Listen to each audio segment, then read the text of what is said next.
Oludda oluvuganya gavumenti mu paalamenti lukwanze Ssabaminisita w'eggwanga Robinah Nabbanja Musafiri olukalala olw'abantu 24 abawambibwa ebitongole by'ebyokwerinda ebbanga ddene eriyise ne babuzibwawo nga n'okutuusa kaakano tebamanyiddwako mayitire. Akulira oludda oluvuganya gavumenti mu paalamenti ow'ekitiibwa Mathias Mpuuga Nsamba yakutte olukalala olwo n'alukwasa gavumenti ng'ayita mu minisita ow'oludda oluvuganya gavumenti mu paalamenti avunaanyizibwa ku nsonga z'omunda mu ggwanga Abdallah Kiwanuka Mulima Mayuuni. Omubaka Abdallah Kiwanuka agambye nti ekikoleddwa kyekyabasabibwa Ssabaminisita Nabbanja mu nsisinkano gye baalimu gye buvuddeko eyakubirizibwa omumyuka wa sipiika wa paalamenti Thomas Tayebwa. Twagala gavumenti ebeeyo wa accountability. Abantu bano bawambibwa naye ono yafa, ono alina ebuvune temusobola mulaba, ono ali mu kkomera ly'egundi kibayita okukola accountability. Kubanga tulina obujulizi nti abantu bano be babawamba. Bwe twogera ku Kibalama John Bosco tetufunanga kunnyonnyolwa na accountability yali eweerebbwa ku Kibalama John Bosco, ku Semuddu Michael, ku Kanata Muhammadi, ku Sempija Yuda. Gavumenti eveeyo egambe nti abo mu buvunaanyizibwa bwange simanyi gye bali babula balabika baafa. Tulabe nga tutandikiraawo okusikinga compensation okuva mu gavumenti. Kubanga mwenna mukimanyi nti okulangirira omuntu nti afudde mu mateeka kirina tutwalira emyaka 7. N'essaawa eno abantu baabwe ffe tulabirira. Kiwanuka agambye nti baagala mu mwezi ogumu gavumenti gwe yabasaba ennyonnyole abantu abo gye bali bwe baba nga baafa etegeeza ab'eŋŋanda zaabwe. Oludda oluvuganya gavumenti wabula luganya okuwaayo essimu ez'abooluganda lw'abantu abawambibwako abaabwe olw'okwekengera nti essimu zino zandikozesebwa ate okubawamba n'okuwamba abalala n'okutiisatiisa abooluganda lw'abantu abo abaabuzibwawo. Okuba kunoonyereza nga kitegeeza baŋŋanda nti ab'eŋŋanda olina kubeera ne contacts zaabwe. Ffenna tusomyeko ku criminology and penology tukimanyi bulungi. Naye banaabanga kye beetaagira ddala bajja tu undertaking nti banaye tetusobola kugenda mu maaso okujjawo nga mutuwadde ennamba zino. Ennamba zino lwaki tugaana okuziwaayo? Tuwangala n'abantu era bali hesitant. Bagamba temuwaayo nnamba zaffe. Mwenna mukimanyi bulungi nti abantu bonna bwe mugenze ne mu interviewinga mugenda okuba interviewinga nga bamugamba nti bamugambye tugezaako n'oyogerako n'abamawulire. So okuwaayo ennamba zino ate kiyinza okubatiisa obutiisa. Gavumenti neebatiisatiisa okutta obujulizi. Oludda oluvuganya gavumenti era luliko n'olukalala lw'amannya amalala olw'abantu abagambibwa nti bo battibwa nti baakwatibwa ne batwalibwa mu makomera ag'enjawulo wabula nga tebatwalibwanga mu kkooti okuvunaanibwa emisango egy'abakwasa era ng'olukalala luweereddwa eri Ssabaminisita Nabbanja Musafiri n'ekigendererwa ekya gavumenti okubatunulamu bayimbulwe mu bwangu ddala bw'eba nga yabulwa emisango gy'eyinza okubasibako. Olukalala luno nendiwako Deputy Speaker, nendiwako Speaker, nendiwako Prime Minister ne baminisita ba security bonna. Era sikomyawo nga neebuuziza ku mukama wange leader opposition twakkaanyiza nti n'olukalala oluliko abantu abaasibirwa obwemaga bamaze emyaka 2 mu makomera era nalwo netulwateerako bagende balutunulemu bakwatagane n'ebitongole eby'enjawulo obujulizi babukuŋŋaanye nabo babasobola nabo babavunaane. Kirangiriddwa nti mmotoka za poliisi zonna ziteekeddwa okusasuliranga ensimbi singa ziyita ku luguudo lwa Entebbe Expressway okuggyako ezo ezidduka okutaasa embeera eterinda. Olwaleero aduumira poliisi mu Kampala n'emiriraano Stephen Tanui ayise olukiiko olw'amangu okugonjoola ekizibu eky'ababbi abateegera abantu ku luguudo olwo nga n'oluusi ababbi bateega misana ttuku nga tewali ayamba. Mu lukiiko luno Tanui avudde mu mbeera n'agugumbula abaduumizi ba poliisi okuli ow'Ekatwe, ow'Ensanja, ow'Ekajjansi n'ow'Entebbe nga yeebuuza ekibalobera okuyiwa abasirikale ku luguudo olwo. Wabula mu kumwanukula abaduumira poliisi mu bitundu ebyo bamutegeezezza nti emikono gyabwe misibe kubanga tebasobola kusindika mmotoka za poliisi kulawuna luguudo olwo nga kampuni esolooza luguudo olwo yateekawo etteeka n'ebiragiro nga n'emmotoka za poliisi zonna tezitaliza. Abakulu bano bategeezezza mukama waabwe nti beetegefu nnyo okuyiwa abasajja baabwe ku luguudo olwo singa mmotoka za poliisi zejjeerezebwa omusolo ogw'50,000. wabula ayogerera poliisi mu Kampala n'emiriraano Patrick Onyango agambye nti ekitongole ekivunaanyizibwa ku nguudo ekya UNRA kyagaanadde okusonyiwa poliisi omusolo ogwo ogw'5,000 era kyassaawo ennamba z'essimu poliisi z'eyinza okukubako nga esaba olukusa okukozesa oluguudo olwo naye nga kino kirina kukolebwa nga ddala waliwo ekitalinda.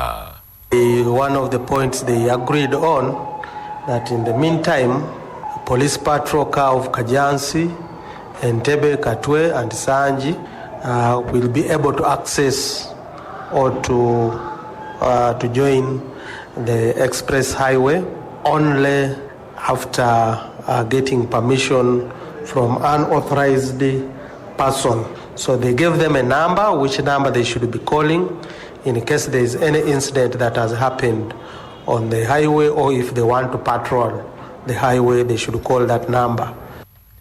Alani Sempeebo omwogezi wa UNRA ategeezezza nti wali mbeera esaana kwewanisa bantu mitima oluguudo olwo luliko ebyokwerinda ebimala era poliisi teyeetaaga kululawuna.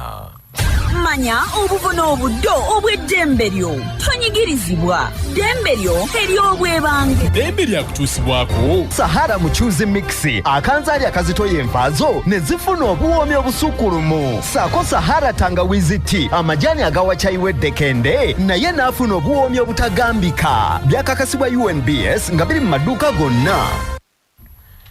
Kooti erina obuyinza okujja omwana ku bazadde be nga munnamateeka Hakimu Sempagala bw'annyonnyola. Ddembe ly'abazadde okubeera n'omwana waabwe era ne bamukuza mu mbeera ennungamu.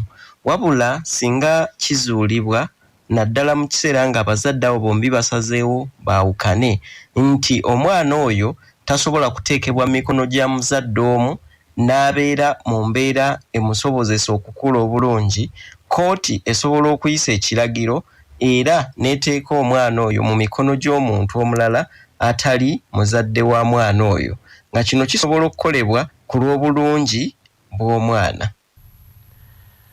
Obwakabaka bwa Buganda bulangiridde enteekateeka mu bugenda okuyita okwongera okubeera abantu abeetaaga okubeerwa. Omumyuka w'okubiri owa Katikkiro wa Buganda era omwanika w'Obwakabaka ow'ekitiibwa Past District Governor Robert Wagwansibirwa asinzidde mu lusirika olwa Mayumba ku Speak Resort Hotel e Munyonyo olwategekeddwa ekitongole ky'obwannakyewa ekya Habitat for Humanity nga kiri wamu n'Obwakabaka n'asuubiza nti Obwakabaka bwetegefu okukyusa embeera z'abantu b'abeene mu bitundu byonna gye babeera. Tutambula ne Habitat for Humanity kibiina kino ekyensi yonna ekizimbira abantu abeetaaga okubeerwa amayumba. Enteekateeka gye tulina ya kuzimba ennyumba 25 buli mwaka. Obwakabaka busonda ensimbi wakati w'ebitundu 6 ate Habitat neyongerayo endala ne tuzimba. Tulina bannamikago abatwazaako naye kati enteekateeka gye tulina twagala okolagana n'abaami ab'amasaza n'ab'amagombolola. Gende eyo nga bamaze okulaba abantu bwe bati abasaanire ate tukolagana n'abantu b'ekitundu ekyo nabo okwenyigiramu oba baleeta amataffaali oba baleeta musenyu oba baleeta nsimbi. Kibenga ekintu ekyo kiba kya lutentezi mwaka ku mwaka okulaba nti obuntu bulamu tebuyinza kubaawo nga bw'oyita ku muntu ng'asula mu nyumba ya ssanyu, tebuyinza kubaawo ng'omuntu yeewalula, tebuyinza kubaawo nga omukadde wa myaka 9 alina abazzukulu 12 basula mu mutenge. Minisita avunaanyizibwa ku by'ettaka n'enkulaakulana y'ebibuga Judith Nabakooba agambye nti ekiruubirirwa kya gavumenti kwe kulaba nga buli munnayuganda alina ennyumba eyeeyagaza era bateekateeka era bali mu nteekateeka ezireeta etteeka erirungamya Kampala naddala ku bikwatagana n'okutunda ettaka n'ennyumba mu kibuga. Twagala enzimba z'abantu baffe bamufuna mpola aba bulijjo, twagala buli munnayuganda ng'alina kye tuyita amaka oba enju, naye ng'enju eyo si ya muwendo gwa waggulu. Naye tukirabye nti ebintu ebikozesebwa mu kuzimba omuwendo gukyali waggulu ate era n'ebintu ebirala bigenderako leba buli real estate be bantu abakola mu kutunda ettaka n'okuzimba amayumba. Mukimanyi nti omulimu ogwo gukontributinga kinene nnyo ku byenfuna by'eggwanga naye tewali tteeka. N'ekisanja ekiwedde etteeka eryo bagezaako likola ne kiba nga tekyatambula naye ku mulundi guno tulitaddeko nnyensira. Ye minisita ombeezi w'eby'ettaka Francis Namuganza agambye nti gavumenti egenda kutta omukago n'ebitongole byonna ebirina obusobozi okulaba nga bakwasizaako bannayuganda bonna abataliiko mwasirizi mu kubazimbira ennyumba. Robert Otim senkulu w'ekitongole ekya Habitat for Humanity agambye nti omulimu gw'okuzimbira bannayuganda abataliiko mwasirizi ennyumba ez'omulembe omulimu ogwo munene ddala era gwetaaga buli alina obusobozi okubeegattako. Even if Habitat for Humanity is making an effort to target the very less privileged, our contribution is very little considering the need that we have as a country. So we are coming here together to recognize and appreciate what we are dealing with. It's beyond the government, it's beyond Habitat for Humanity. It is requiring collective impact across the sector. The other aspect that targeting to expound on is on climate resilient technologies that can be able to reduce drastically the cost of construction. Amawulire g'ebyemizannyo mu mawulire gaffe agaca basafama gakutuusibwako modernity amajani agalimu eddekende omuli aga kisubi tangawizi ne vanira wanywedde kacayi ka modernity akawoomu gasange mu maduuka ne supermarket zonna. Modernity your best choice nga bali wamu ne pikipiki TVS HLX CC 125 epakasa era kati osobola okugifuna ku kibanja mpola okuva mu Mmogo era gyeyune okuva mu Uvrage ebanda. Kilabu ya SC Village Okosalongo esudde obubonero mu ligi y'abinywera ya Uganda Premier bwegudde amaliri nga mpawalengedde katimba ka munne mu ng'ezannya ne Olukalala mu kisaawe Bombo. Omupiira guno guzannyiddwa mu kisaawe nga temuli bawagizi olw'ekoligo fufa lyateeka ku Olukalala olw'effujjo lye baakola sizoni ewedde. Kaakano Olukalala esasudde ebbanja ery'obubonero bubiri bubadde bugibanjibwa era nga bwagisalibwako fufa sizoni ewedde.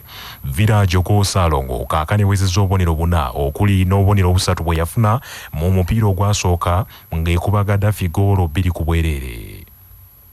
Liigi eno egenda kuddamu okuzannyibwa enkya n'emipiira esatu ng'okusinga embiranye egenda kubeera wakati wa Express FC mukwano gw'abangi ng'ettunka ne URA mu kisaawe Wankulukuku. Arua Hero egenda kutunka ne KCCA mu kisaawe kya Brifa mu Arua ate nga Bulo egenda kutunka ne UPDF mu kisaawe Njeru. Amawulire okuva ebweru w'eggwanga gakutuusibwako Romani Tiles amabaati g'oseresa ekizimbe kyo akasolya ne kawangaala ne kirabika nga kya njawulo nnyo gakolebwa Uganda Bati.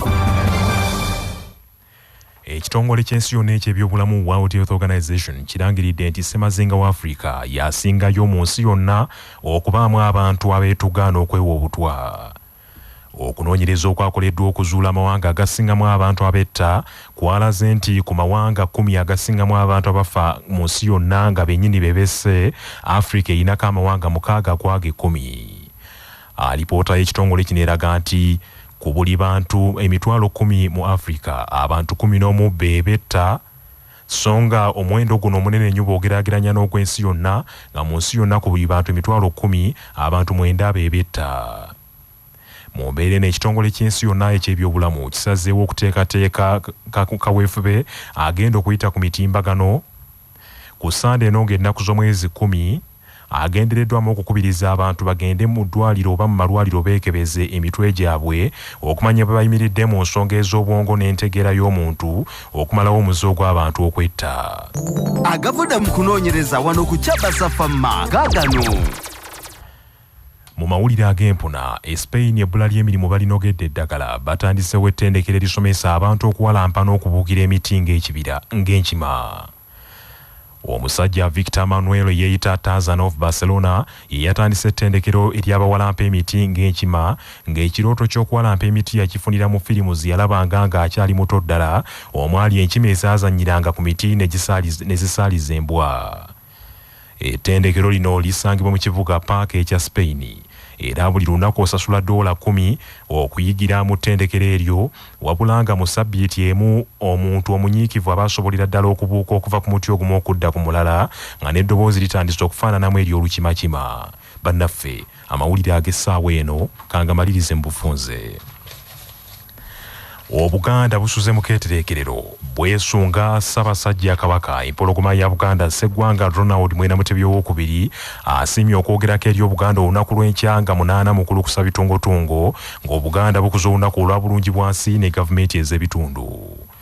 Oludda oluvuganya gavumenti mu paalamenti lukwanze Ssaabaminisita w'eggwanga Robinah Nabbanja Musafiri olukalala lw'abantu 24 abawambibwa ebitongole eby'ebyokwerinda ne babuzibwawo ng'ebbanga liyise nga n'ab'eŋŋanda zaabwe tebamanyi mayitire gaabwe. kirangiriddwa nti motoka za poliisi zonna ziteekeddwa okusasulanga omusolo ogw'ensimbi ezisoloozebwa ku luguudo olwa Entebbe Expressway okuggyako ezo ezidduka okutaasa embeera eterinda. Ekitongole ky'ensi yonna eky'ebyobulamu World Health Organization kirangiridde nti Ssemazinga wa Afrika yasingayo mu nsi yonna okubaamu abantu abeetuga n'okwewa obutwa. Bannaffe amawulire ag'essaawa eno bwe gatyo bwe gagenze. Sigala naffe ku CBS FM ey'obujjajja. Nze Joshua Musaasizi Nsubuga, sabbiiti ennungi.